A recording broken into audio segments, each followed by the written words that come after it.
Radhika aunty आइए ना, Radhika aunty आइए ना। खुशबू क्या हो? तुम सुन ही नहीं मेरी बात। ऐसे नहीं बुलाते बेटे किसी को। अरे मम्मी अपनी राधिका आंटी है। हाँ लेकिन किसी के साथ है ना। आओ, मम्मी की बात नहीं मानती तुम आकर मेरे साथ बैठोगे अभी। कम है। अच्छा बैठो। राधिका कौन है? मामा रहने दो ना प्लीज, फॉरगेट इट। रागिनी तुम एक और जोक नहीं सुनाओगी? हाँ वो सिद्धार्थ, हमें यहाँ से जाना चाहिए। क्यों, क्या हो गया? प्लीज मैं तुम्हें बाद में बताती हूँ। Let's go. सर अभी 2 मिनट में टेबल। थैंक्स। मम्मी आंटी हमसे मिलने बनाई चली गई। बेटे तुम दूसरों की तरफ क्यों देख रही हो? तुम यहाँ बैठी हो ना।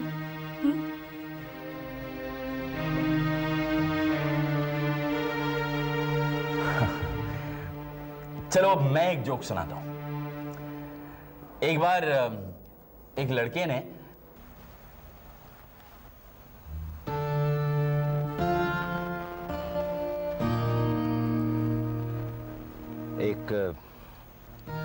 एक बहुत अच्छा रेस्टोरेंट है यहाँ पास में ही है। इनफैक्ट उसमें लोग भी कम आते हैं। सिद्धार्थ, आई एम सॉरी मैंने तुम्हारी इवनिंग को स्पॉइल किया। ओह कम ऑन राधिका, मैं तुम्हारे सेंटिमेंट्स को रिस्पेक्ट करता हूँ। इनफैक्ट मेरे साथ भी कई बार ऐसा होता है कि मैं जिस इंसान को पसंद नहीं करता वो मेरे सामने आ जाता है और फिर मैं भी इसी तरह। वो करण था। अच्छा करण, यू मीन वो करण? मैं और किसी करण को नहीं जानती। जिंदगी भी कितनी अजीब है राधिका। हम इसलिए बाहर निकले ताकि तुम करण को भुलाकर नए सिरे से जिंदगी को शुरू करने की कोशिश कर सको। मुझे क्या पता वहां करण मिल जाएगा, वो अपनी फैमिली के साथ था ना। एक बात पूछूं,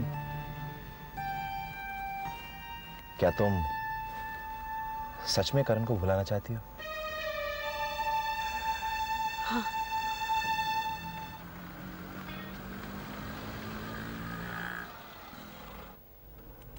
खुशबू करण।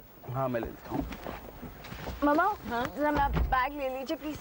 सुमा खोलो से नहीं खुल रहा। खुशबू पापा स्लोली।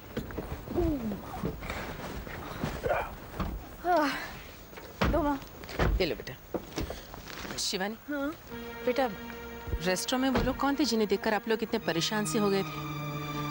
मम्मा अगर एक्चुअली ना ये बातें कल सुबह भी हो सकती है। आप चुप रहिए। अगर आपको नींद आ रही है तो आप जाकर सो जाइए। बोलो ना बेटा, कौन थे वो लोग?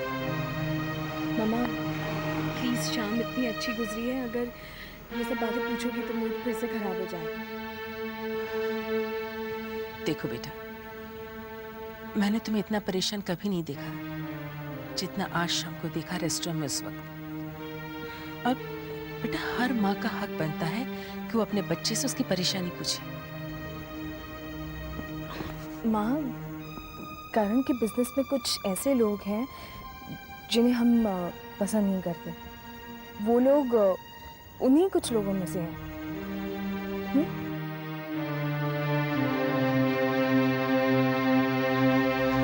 सुन लिया? हो गई तसल्ली?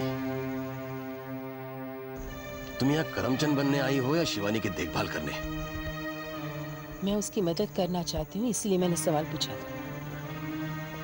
क्योंकि मुझे शक है कि वो लड़की वही है जिसकी वजह से करण और शिवानी के बीच में झगड़ा हुआ था।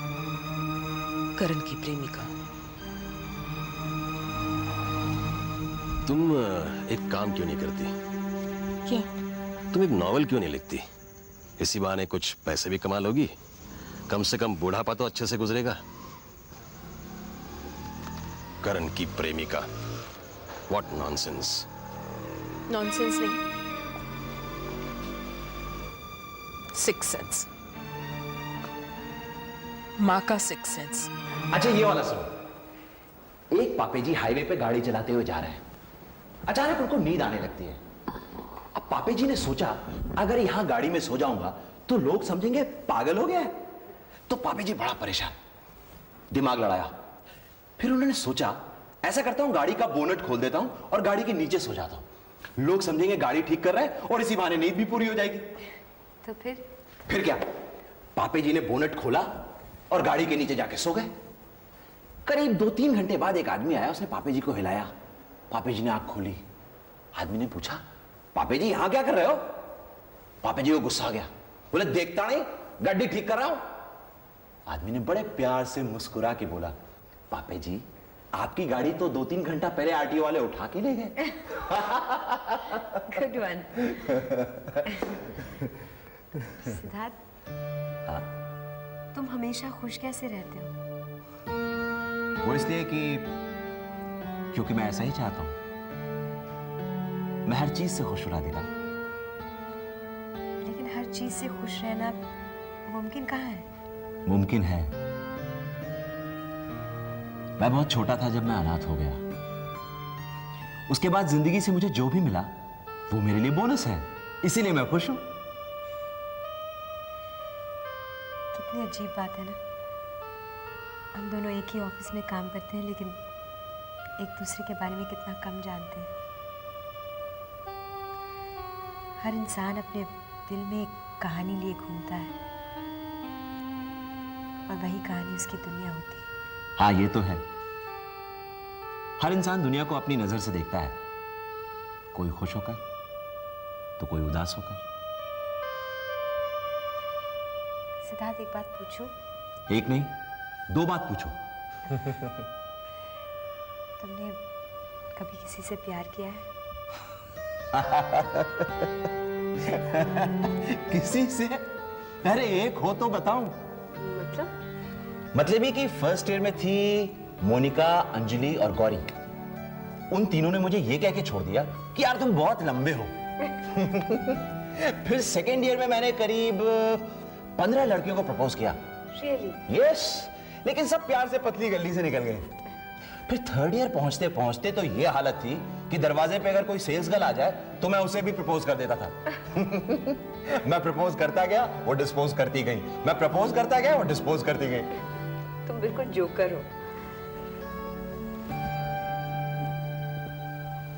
राधिका, हो सकता है 2-3 दिनों में मैं तुम्हें भी प्रपोज करूं। घबराना मत।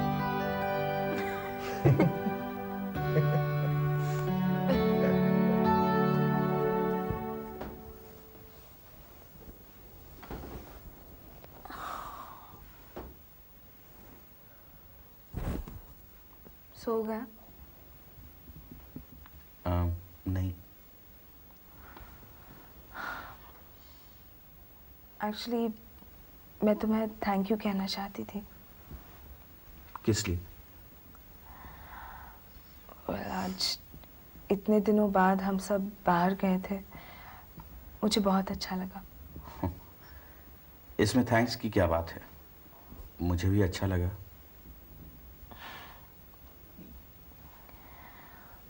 करण, मैं कुछ कहना चाहती हूँ तुमसे। क्या? मैं काम करना चाहती हूँ। अचानक? कुछ दिन पहले तुम ही तो कह रहे थे कि मुझे अपने पैरों पर खड़े होना चाहिए, घर बार से ऊपर उठना चाहिए मुझे। हाँ कहा था, लेकिन इतना आसान नहीं है शिवानी। काम करने वालों का एक अलग टेम्परामेंट होता है, और फिर तुम्हें काम करने की कोई जरूरत भी नहीं है। सब कुछ तो दिया है भगवान ने हमें। मैं पैसों के लिए काम नहीं करना चाहती करण। मैं इसलिए काम करना चाहती हूँ क्योंकि मैं अपने सोचने का तरीका बदलना चाहती हूँ। इसलिए काम करना चाहती हूँ कि हम दोनों के पास घर की मुसीबतों के अलावा भी बात करने के लिए कुछ हो। लेकिन शिवानी, अब इतने सालों बाद कौन नौकरी देगा तुम्हें? इसीलिए मैं तुम्हारे साथ काम करना चाहती हूँ, सिर्फ कुछ दिनों के लिए। एक बार मैं कॉन्फिडेंट हो जाऊं तो मैं कहीं भी काम कर सकती हूँ करण। मैं एक फाइनेंस कंसल्टेंट हूँ और तुम एक लॉ ग्रेजुएट हो। हाँ, लेकिन उससे पहले तुम मेरे हस्बैंड हो और मैं तुम्हारी वाइफ हूँ। ओह, जैसा तुम ठीक समझो। Thank you. दिल चाहता